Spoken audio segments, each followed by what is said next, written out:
My name is Abigail Adkinson, and I'm a manager at a nationally known rental car company. I oversee a team of reservation agents at our corporate call center.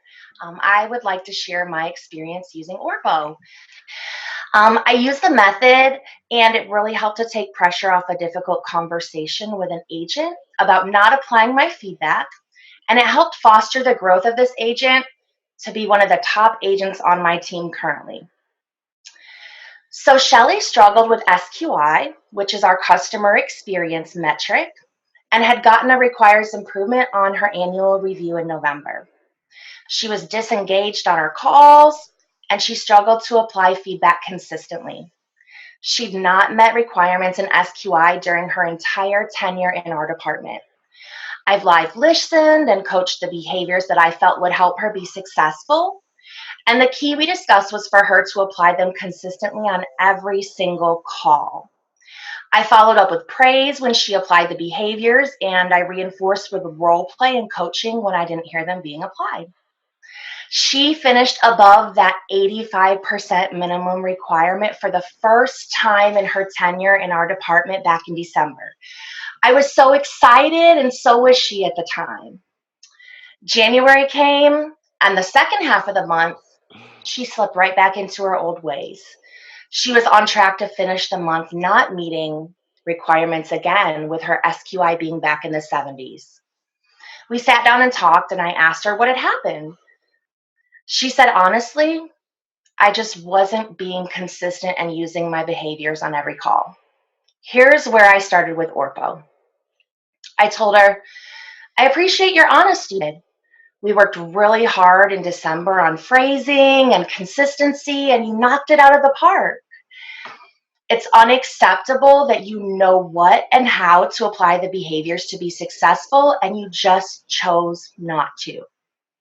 As a result, at this time, you're being placed on a verbal warning for failure to apply feedback. I completely expected a list of excuses to follow, but instead, the call got very quiet, and Shelley responded with, I'm sorry, Abby.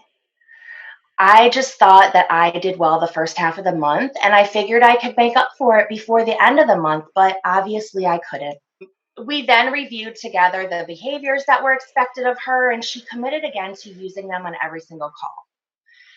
A few days later, I was grading calls, and I didn't hear those behaviors again. So I started to get it open. Shelley, I'm a little confused. Last time we talked, you committed to consistently applying the behaviors we discussed on every call. I just graded 3 calls and I didn't hear it once. Consistently apply the behaviors on every single call to avoid moving to a written warning. Let's work together to identify situations that prevent you from applying these behaviors. The magical part was that for every time I started at open, my agent began to start at open also.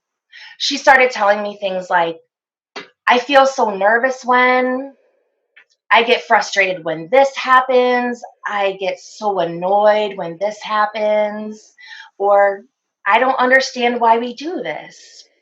By using the ORPO method, we were able to have an open and trusting dialogue that led to Shelley being able to overcome these difficult situations that she struggled with, allowing her to not only finish each month since then above the minimum SQI requirement, but she finished the month of April meeting all core performance metrics, and she was the top agent on our team in the contact center. She's continued this level of performance moving forward and is still meeting expectations in this metric and helping her peers achieve success also.